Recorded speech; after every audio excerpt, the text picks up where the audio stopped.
I think that works, right? Yeah, that'd Yeah, be good. Great. so the weather is cloudy but sunny, moderate temperature, 19 degrees. So Yeah, definitely. That's good to know. Is there a lot of traffic right now? Is there a lot of there's background always noise? well, can you hear background noise? No, just curious. I just want to immerse myself in your experience as if I was in London right now. Oh, right, yeah. Well, if the windows were open, you would just hear all the black cabs beeping at each other because it's rush hour now. So Yeah, Right. and the queen's probably rolling by, just like making some noise outside as yeah, well, things like that. waving out the window, Buckingham Palace. Yeah. What is it? Palm, shoulder, something like there's Yeah, an I think actual. so, something like that. Yeah. Yeah. All right. Well, speaking of this, we can do this because we are now officially live and we are zooming our way to Facebook. And today is exciting because we have a chance to really visit London together.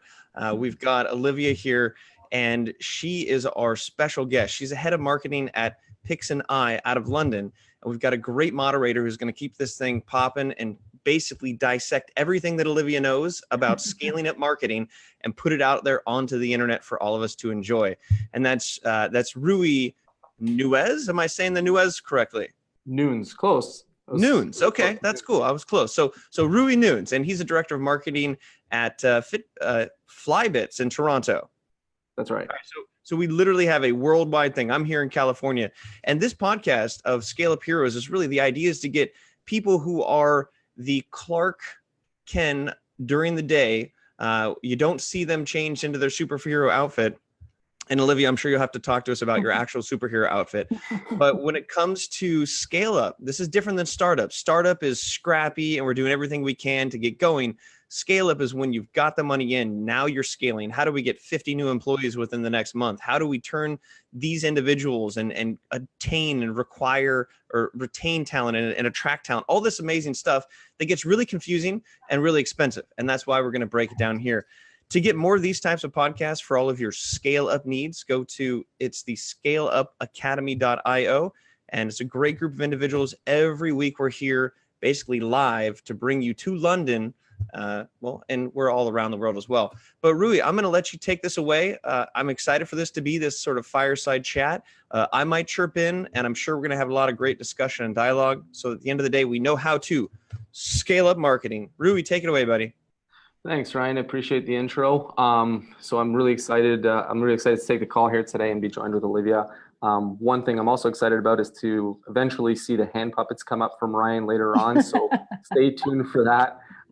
So he will, Ryan's hand puppet will come on at some point and share its scale up strategies.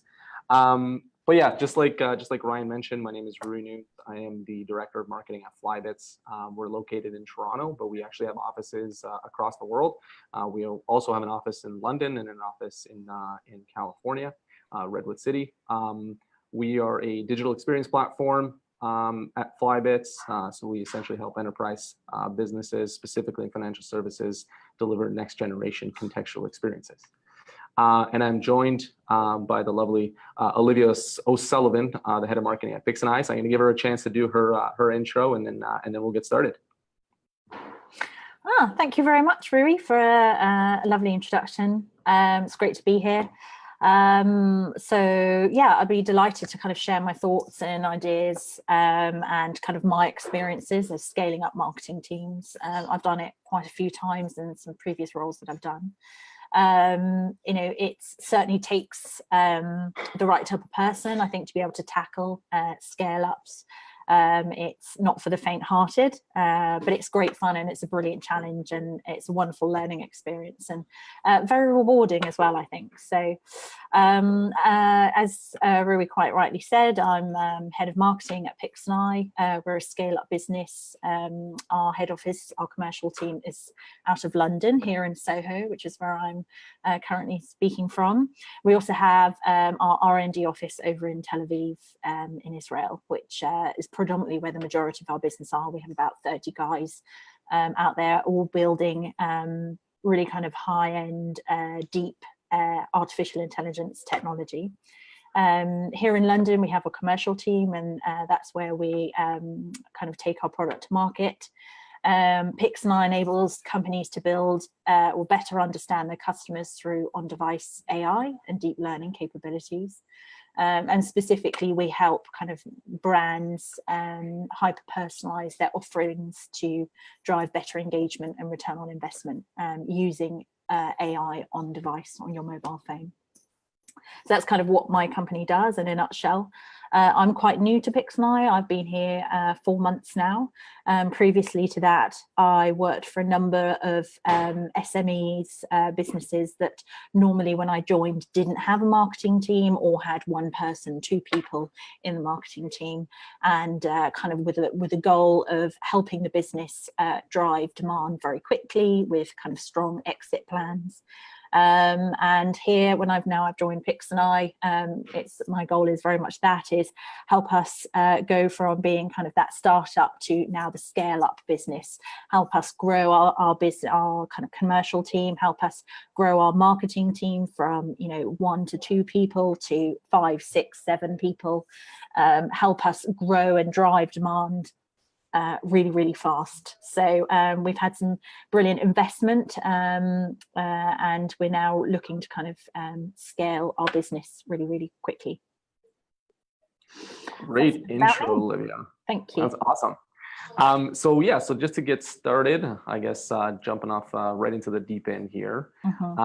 So one of the big things that we get as marketers is a level of uncertainty, especially when we go into a startup environment or a scale-up environment, right, where we're essentially defining things ourselves and figuring out ourselves at such a small stage. Now, along the way, you learn a lot, and then things that you would have hoped at some point to have had the hindsight to have known, which would ultimately have led you to much faster implementation of things or make decisions significantly faster. Now, with that said, what could be one thing, it could be multiple things, but what would you have wished that you had known or somebody had told you when you first started off in marketing? Gosh, so many things. I suppose I would just say to start, it's not that black and white. I think when I was fresh out of university and I joined marketing teams, I was very much like, well, the theory behind marketing is this, and best practice would suggest that we do X and Y. But theory actually means nothing when it comes to the crux of actually doing marketing. I think for me, it's all about trial. Try, test, learn, repeat. I think is almost, I should write a blog about that. I think it's all trial and error, learn. There is no kind of black and white best practice example. It's what's best for you in your business right now, what's best for your team and where they are, what's best for your database and the type of customer that you're selling to. So I think if I could look back now, I would definitely say kind of scrap everything that you've basically learned at university and roll up your sleeves and just dive straight in and just learn as you go. Yeah, and that, I completely agree, and I think you get stuck in a I think you get stuck in a world where you want to learn as much as possible, and you might be just looking at blog posts or reading forum posts, and you're just oh, this is great information, and you're trying to absorb as much as possible.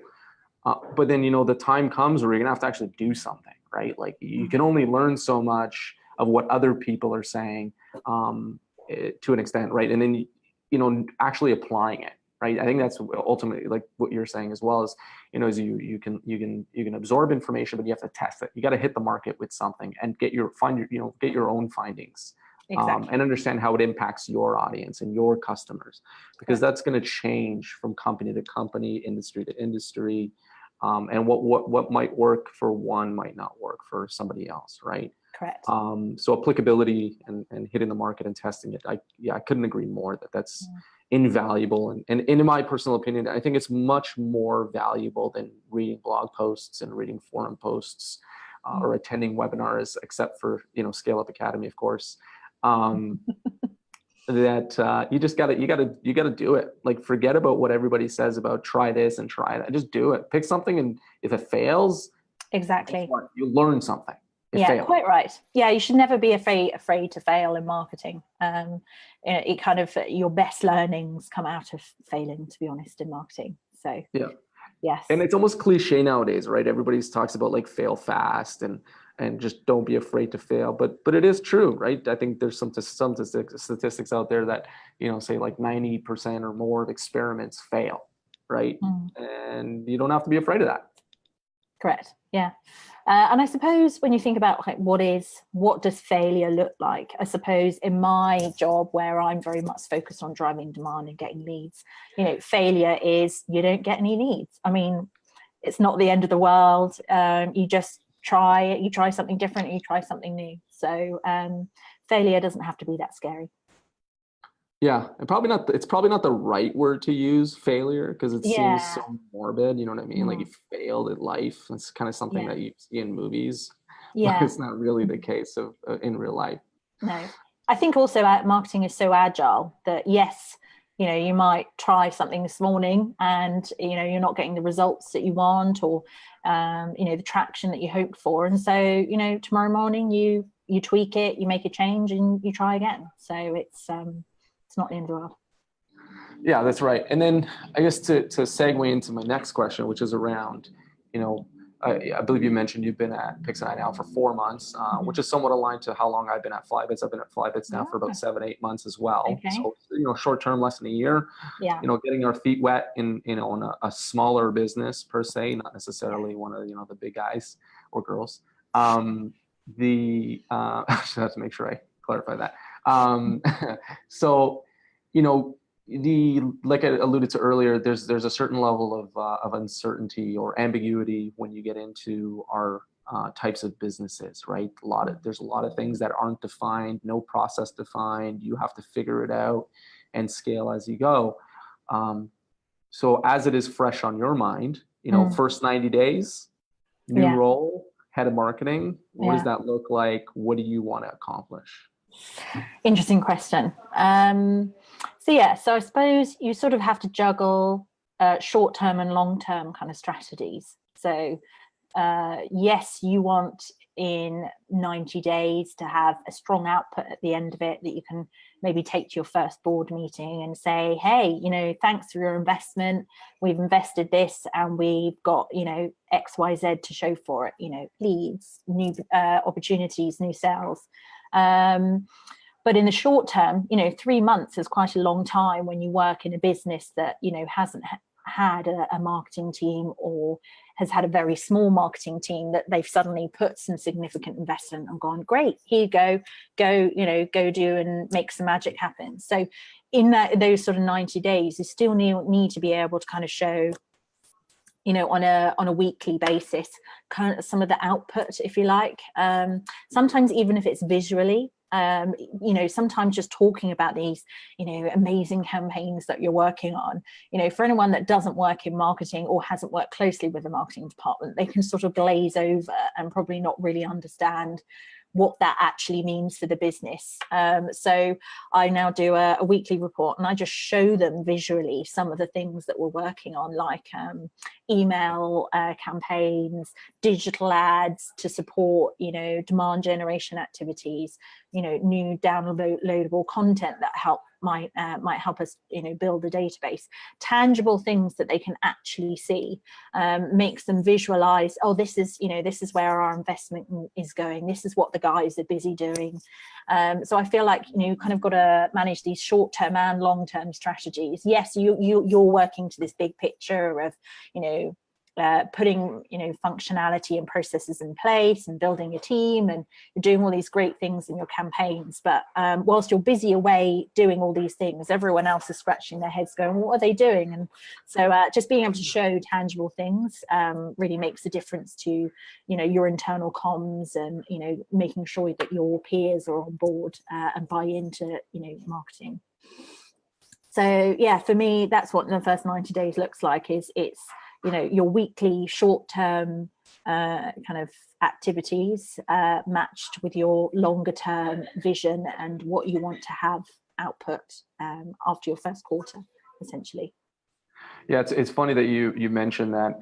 People sometimes wonder, like, what does marketing do, especially when you're like in that process definition stage, right, where you're just trying to make sure everything is written down, so as you scale up your team, people can pick up where you left off, and you can scale the business, right?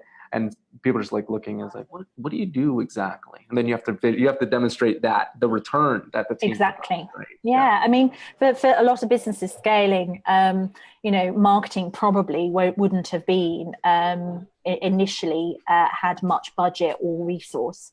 So normally scale ups are where they might have had started, with one salesperson and possibly an intern that doing a bit of marketing on the side, but also helping the commercial team. And then suddenly they're like, oh, actually, we've got some customers.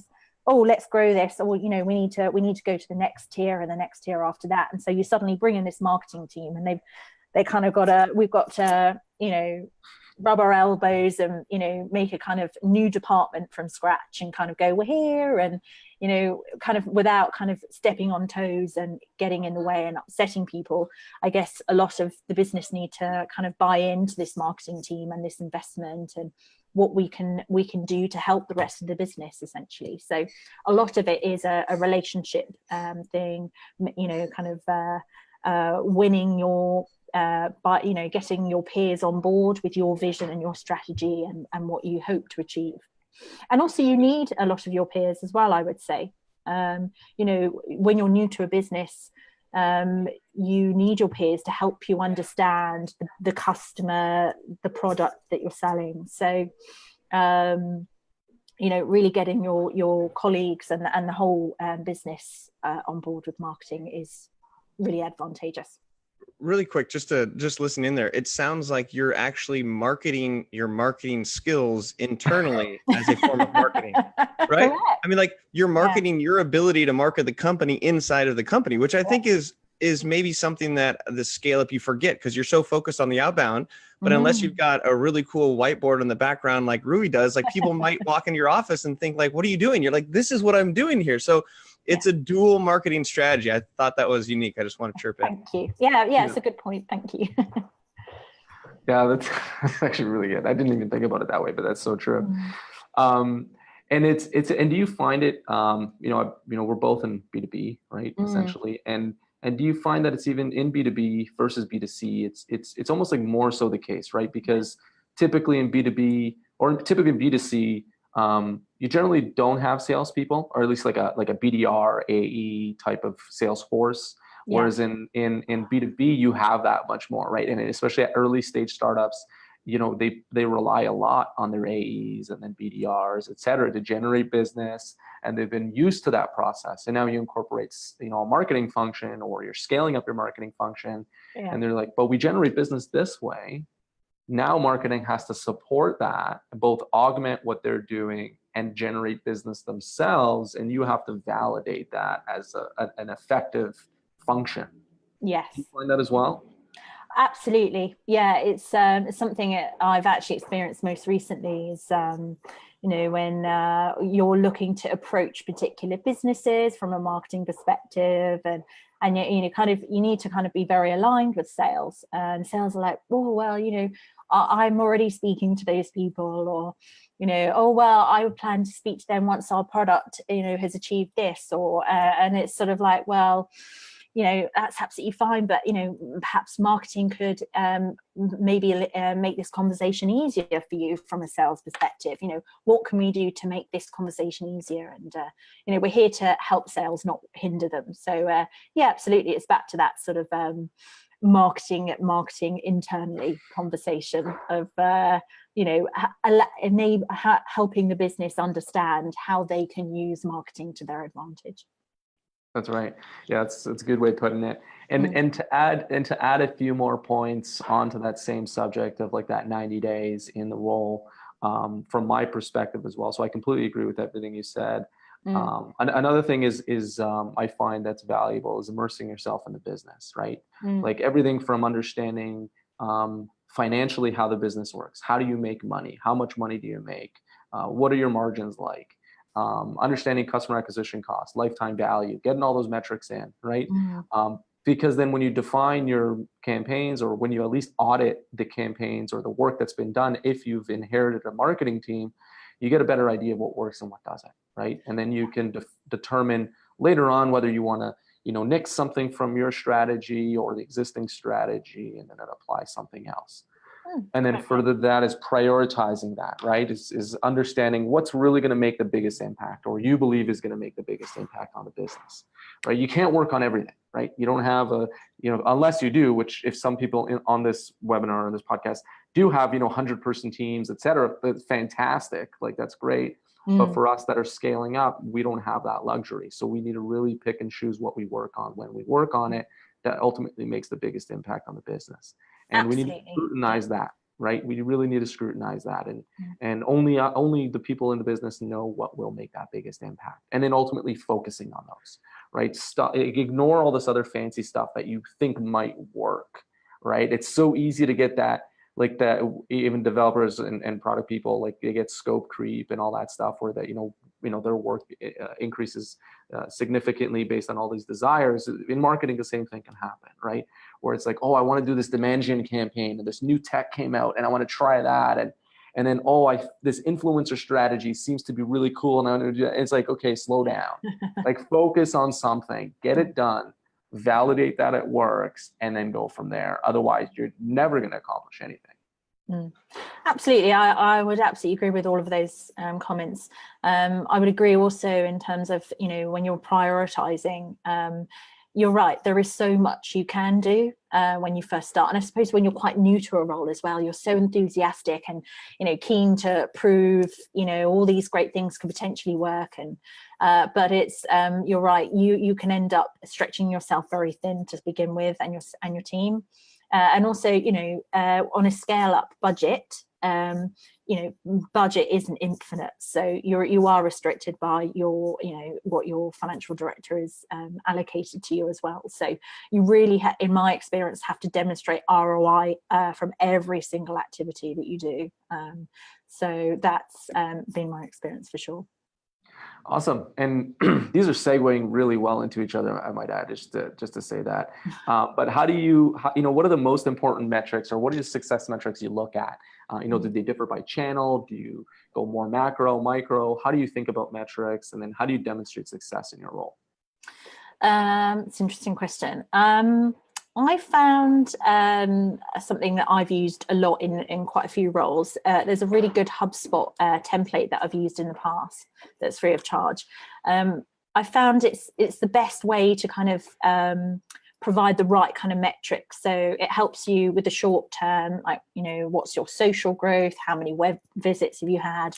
What's the kind of growth of your overall reach?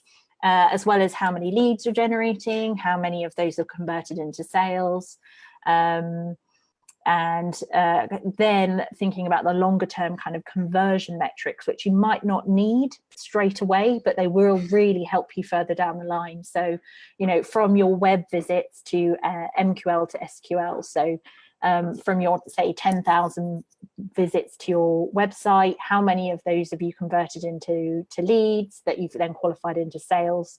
And really down the line, maybe once you've done sort of 6-12 months worth of, your marketing strategy, you're really able to then look at the data and go, right, well, from, this amount of activity, we know we've converted this many deals. Therefore, if we do, spend twice as much and do this much, then we know we're going to get twice as many deals. And then also looking at where you can optimize that journey and, improve conversion rates and processes. And also, I think, when you're a scale up and you're kind of growing fast, you might spend a lot more time and money kind of setting new processes in place, building, a database, creating a library of content, that you may not have existed before. So sort of, if you like, the first year is a lot more intensive in terms of the output, and then you kind of utilize that material once it's there. So but I find that that template just is really, really helpful in helping to demonstrate short-term success as well as helping influence your understanding of what's working in the long term. Awesome. Yeah, I'd be interested to see that template. Maybe the team at ScaleUp can add that. Yeah, absolutely. Yeah. So that people can get access to that. Yeah, and it's and I agree. I think there's so many levels of metrics, right? Like you can look at virtually anything. And the way that I typically think about it is I always separate vanity metrics with revenue-based metrics, right? Something that helps drive business growth, and the other one is what helps get you to be able to drive business growth. And the vanity metrics are things like web traffic and social growth, et cetera, that helps you understand how your message is resonating with just your general audience, the people that you communicate with. And then when you look at revenue growth, is essentially how effective are you at taking people through that journey and getting them to actually buy your product, right? The whole MQL, SQL approach, right? MQL is also another thing that, at least for me, I've always found it an interesting metric, only because it's like it's not a cookie cutter metric, right? Like MQLs, everybody defines them differently, depending on the different stages of business they're in, depending on the industry they're in. And it's, some people just say MQLs, like anybody that drives a lead for marketing or a marketing related channel that comes through as a marketing qualified lead, whereas other people get significantly more complex in their equation to define what a marketing qualified lead is. However, still extremely valuable. And I ultimately find, and I've, based on my learnings, albeit, to an extent limited compared to a lot of people in the industry, that customer acquisition cost is a really important metric, and it's the one that's really going to define whether or not what you're doing is effective. Now, it's also important to note that if you have long sales cycles, it's going to be very hard for you to get customer acquisition costs right away. If you have short sales cycles, it's going to be a lot easier. So you need those ancillary metrics to help you understand whether or not you're being effective along the way, like the conversion rates, like those other types of vanity metrics, which are important to understand. But when you do get customer acquisition costs, in my own opinion, I think that is your sort of North Star, because you need to understand whether you're actually helping the business make money.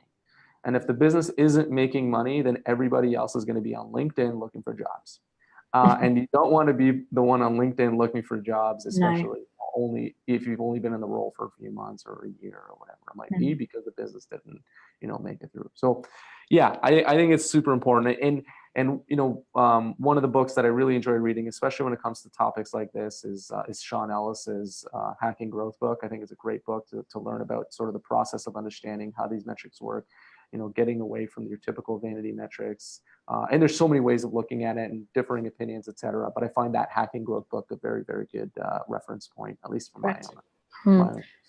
Yeah, I absolutely agree. I think in the past also it's, I've been sort of swayed by, the board members, for example, to provide a lot more information. You can end up spending 3 days putting together your quarterly board pack or month report, just because it's sort of death by data. There's just so much to know, so sometimes just keeping it a bit more simple, especially for sort of scale ups anyway, and when you're wanting to grow and your first year of really kind of growing marketing. I sometimes find just keeping it slightly scaled back as well is also a good thing, because sometimes too much information can cause too many sort of complicated questions later on as well. So yeah, very good point. I think that should be an asterisk in any metrics you pull, whether it's only a few or you've spent 3 full days pulling metrics. I've been there. I'm sure we all have actually. So now that we know a few things, right? We know, some of the things you do when you start and things you would hope to have known when you first started as a marketer, and some of the metrics you look at. What are some other key challenges that you face when you look at scaling up that team? Because I'm sure there are many, and I've personally experienced many. But what have you seen? I think it's when you kind of come in and possibly if there's an existing teams already in place, or 1 or 2 members who have been doing some marketing before, perhaps they started in a junior role and taken on some marketing responsibilities, and suddenly the business is looking to grow really quickly, and they bring in the marketing expert to help them grow. Often you're inheriting a marketing team, and you have expectations from the business straight away to hit the ground running, if you like. So I suppose one of the key challenges is how do you utilize the team that's already there, and help onboard them in training as fast as you can, so that they can be more effective and help kind of grow with the speed that you want to. And also, then hiring around those existing skills that you've already got. Like I said, right back from the beginning, it's very easy to come in with, your theory of how, best practice would say that you should build a team this way. But in reality, that's rarely happens, because it's very rare that you actually join a job where you get to build an entire team from the ground up. So, that's a challenge in itself, is utilizing the team, making the best of them, helping them and guiding them into their own career paths, because sometimes, they won't have actually worked within, a structured marketing team before, or a marketeer. So they wouldn't have had that guidance or even that vision of potentially where they could go in the future. And also kind of marketeers that, have been very set in a certain way and worked in a certain way, and helping them to kind of, open their kind of opportunities of other ways of working as well. I would say that's definitely one of the biggest challenges I've faced in every role I've worked in, when I've managed a team anyway.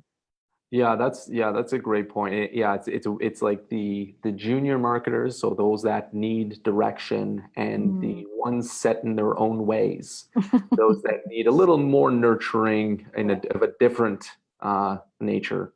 That's great points. And I think to add to that, even budget, right? Like budget's a big challenge, right? You'd love to have unlimited, deep pockets, be able to go out and it's like, oh, I'm gonna go buy $1,000 or $10,000 or $100,000 worth of swag, because it makes everybody, who doesn't like swag, right? But the world doesn't work that way, unfortunately. And we need to be conscious of how we spend our money, and the money that we have to spend within our budgets effectively. And I think that's a big one, and thinking about what, tying it back to what your priorities are ultimately, right? Like, don't just go out there and print a bunch of t-shirts because you think it's cool. No. Like, how is that gonna, what's really gonna drive growth for you, and where do you want to spend that money, right? You can buy your t-shirts eventually. Go buy a t-shirt at the store, and then buy one of those kits you can get online on like Amazon, and you like steam it on or something, or iron it on the shirt, and you get what you got. But spend the budget wisely in the areas that matter, whether it's demand gen for you and you need to spend some money there, whether you need to hire an external resource and a freelancer and you use that money wisely there, or whether you need a piece of tech, right? And use it there. And we're going to get into tech shortly, and we'll talk about that a little bit and how to think about it. But there's so many areas, right, of how to spend that money wisely, where you don't actually just kind of throw it down the drain and have no way to demonstrate its value in return. So how do you think about, as a segue, obviously you took the sort of the employee approach, nurturing people and ultimately trying to help others that have been in the role for a while. How do you think about hiring when you're actually looking at bringing more people on board as you're scaling up that marketing team? Who do you hire? Why do you hire them? What order do you hire them in? What do you look for? There's so many questions. That's a really interesting question. I would say it's a fine art, to be honest. And hiring, I think, like I said at the beginning, you have to make a few mistakes to kind of learn. It's a fine art. I think a lot of it's just a skills, a personality match. You don't want, a team full of the same type of person with the same personality. So it's sort of trying to identify different strengths within different individuals and, their personality and what they can bring. I once filled a role, I found that team was just so quiet. They were all very good at their jobs, but they just sat quietly doing their job, and there was just no chat, no banter, nothing. Everyone was just, working away. And so I once filled a role. I said to the team, I was like, we need to find someone who's got some pizzazz to jazz this team up. So yeah, we filled a role just to bring someone in who had, some magic to get everyone to open up and chat and relax a bit as well. So, but yeah, I think it's a fine art. I often kind of start by mapping to the funnel. So I tend to try and find someone who could own top of funnel, for example. So someone who can look after content, social media, digital web, those sorts of things, help us drive build our database, and then someone who can help us convert that data once it's into the database, so middle and bottom of funnel. And they require very different kind of types of people. So for example, someone who's much more sales orientated to help me convert MQLs into real opportunities, someone who loves to chat and to help me pre-qualify those sales calls. Someone who's happy to sit on the phone is going to be very different to the type of person who wants to sit and analyze data to the nth degree to help me optimize my digital campaign. So yes, you can sort of have a good understanding of the type of person that might enjoy a role more, but also you want to bring people in who have different personalities that can bring something new and something different to the mix in marketing. How about you? Yeah, soft skills are great. I think that, especially where, dependent on what you're hiring for and the type of role within the marketing function you're hiring for, I think, soft skills weigh in heavier than technical skills, right? Absolutely. Like if you hire a designer, you're not necessarily going to look just for soft skills, because of course not. Yeah. Right, because you want them to actually great, right? So quite yeah, right. Thanks for talking a lot, but now let's actually make some really good looking things happen, right? But I completely agree. I think you need that. You need a certain level of team dynamic that encourages discussion, that encourages collaboration, and soft skills are definitely that trait that you need to look for in certain roles. The way I look at hiring is pretty simple, right? I look at hiring based on the business stage we're in, right? So what do we need? What can complement the business right now and drive it forward? And then I look at what I bring to the table. And I look for somebody that delivers something or provides something that I can't provide, or at least that I hate providing, I don't excel in. Mm-hmm. And then I get somebody that's complementary to what I do. And this is like early stage, right? At least you're talking about, it's like you're one person and you need to bring somebody else on board. You bring somebody in that can bring something else that you can't bring to the table. Mm-hmm. And then you look for that soft skill component, right? Like, are they, do they have the discoverability component? That person that wants to learn more, has this aspiration to be better, and always, interested in educating themselves, et cetera. And then there's the technical based skills that you need to bring somebody on for, right? If you're an analyst and you're going to be doing a deep dive in whether it's Google Analytics or Tableau or, any other platform, you want somebody that's super technical, has strong math skills, understands how to infer things based on data. And then on the design side, same thing, super technical skills.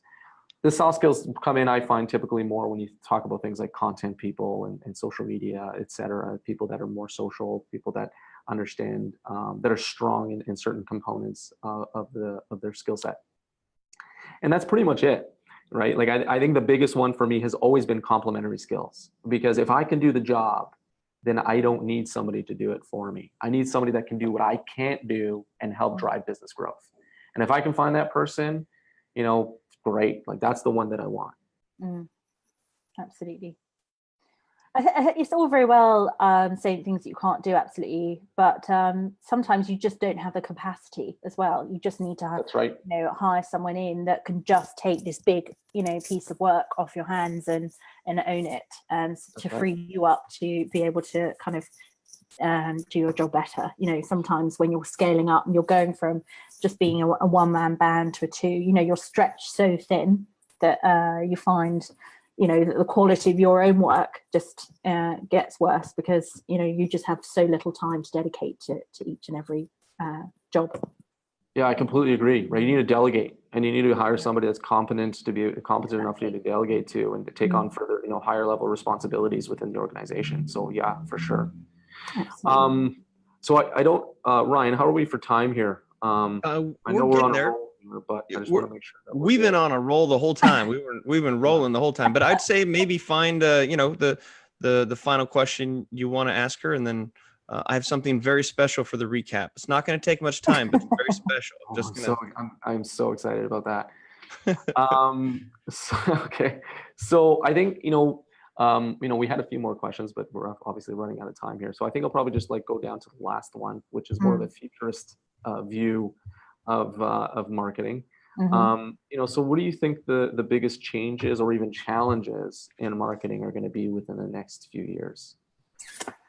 It's an interesting question. I think it's around personalization, and the relevancy of message. I think, new models of marketing, be it, content and digital, has meant that a lot of businesses now are pushing out content left, right, and center. There's a lot of messages. There's a lot of, sales products. People kind of buying data and just mass emailing off the cuff. For me, I think reading some interesting articles today about some of the retailers like John Lewis and Waitrose really struggling with their margins because they're having to compete with some of the bigger kind of retailers who are monopolizing the market in terms of price point. So for me, I think the shift is going to move from customer acquisition to customer retention, and focusing a lot more on selling to existing businesses. I know from my past roles, selling into the white space ended up being a lot more fruitful in terms of upselling to existing customers than it was trying to find new customers, especially in the B2B space. The cost of acquiring new customers now can be very, very high, and especially for scale ups who might not have these infinite budgets. Actually just looking at your existing customers and how you can continue that partnership. So for me, I think relevancy of messages at the right time for the right audience is going to be the new kind of change and challenge that the marketing industry is facing now. And I don't think they're going to solve it overnight. I think it's going to be an ongoing shift, at least for a few years now.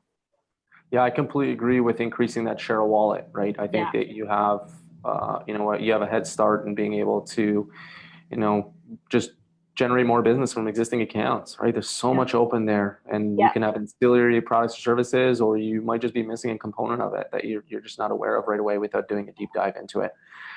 And in my opinion, from a futures perspective, I think it's predictive experiences. Like, I think that's the next step, right? Like, marketing has always traditionally been build a segment, hope for the best, execute on it, let's try to make money, right? Like, that's just been the strategies that, broken down into the core. It's just been what they've been, right? You build it a segment, whether it's a digital, on Facebook ads, or whether it's on, whatever channel you're using, and then you execute.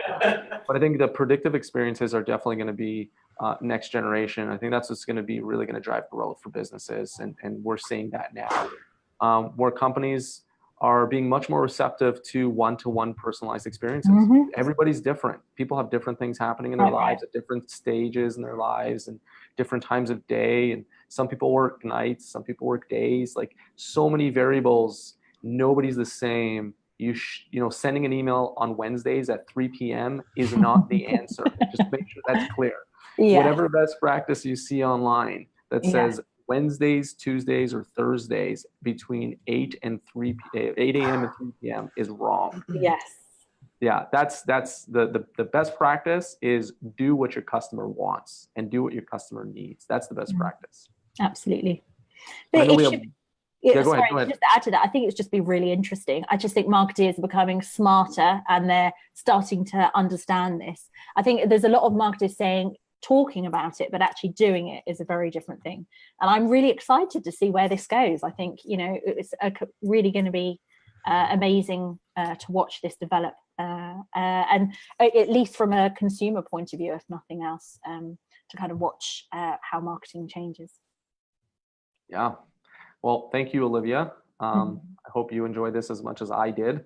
Thank And you. now I believe that Ryan has a surprise that I've been waiting for this whole time. Uh-oh. Back to Yeah, you, no, Ryan. you mentioned a hand puppet, and it just happened to be that there was one here. And we were talking offline, just trying to think what would be a good way to sum up something that was so powerful. And he said, a haiku. So I'm like, all right, fine. So we wrote a haiku together here, and he's not very talkative, so I'm just going to read it here. But if you don't know, a haiku is 5 syllables, 7 syllables, and 5 syllables, which is really a process of taking what is complicated and making it very simple. And that's what you guys did today. So yeah, I'll go ahead and do this. First 5 syllables is try, test, learn, repeat. So try, test, learn, repeat. That's 5 syllables. Then let the right metrics guide you. Not all, because we got vanity and we have the other. And finally, I think my favorite part, yours too, yeah, was marketing. That's it. Because you have to sell yourself to the board. You have to sell yourself to the employees. You have to sell yourself to everyone out there. And as a marketer, I think we forget to market ourselves. And so if you're not marketing yourselves internally, you're not going to get the right type of team. You're not going to get the right type of sort of validation from the board members. That's going to lead to lack of a budget. You're not going to scale up.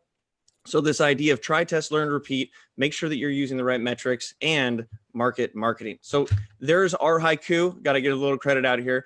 But, at the end of the day, you have to quit smarter. And I think I really like that, right? It's not about failing. That's not the right word, but it's about quitting smarter. So try, test, figure out what's failing, and then quit accordingly. But it is the burden of the company to stay in business by those who are marketing to make sure that you continue to scale. So it's very important. And if anybody out there is watching this, they like this, go to scaleupacademy.io. And if you want to learn about scaling up talent, which we got into, we've got a podcast on that. If you want to find out how to scale up on finance, we got a podcast about that. So this is just really one good arrow in your quiver when it comes to marketing, but it's like probably the most important arrow that you have. So I really enjoyed this. Did you enjoy this? And and we'll see everybody next week. But it's been great, you guys, and keep doing what you're doing. Feel free to reach out. And again, we're all stronger marketers together, because at the end of the day, you can have an amazing product, you can have amazing AI service, but if nobody knows about it, you will go out of business. So on that note, enjoy the rest of the day in London here. I'm going to pretend like I'm in London for the rest of the day, and we'll go from there. But it was great to meet you guys. We'll hopefully see you online. Great. Bye. Thank you very much. Bye, guys. All right.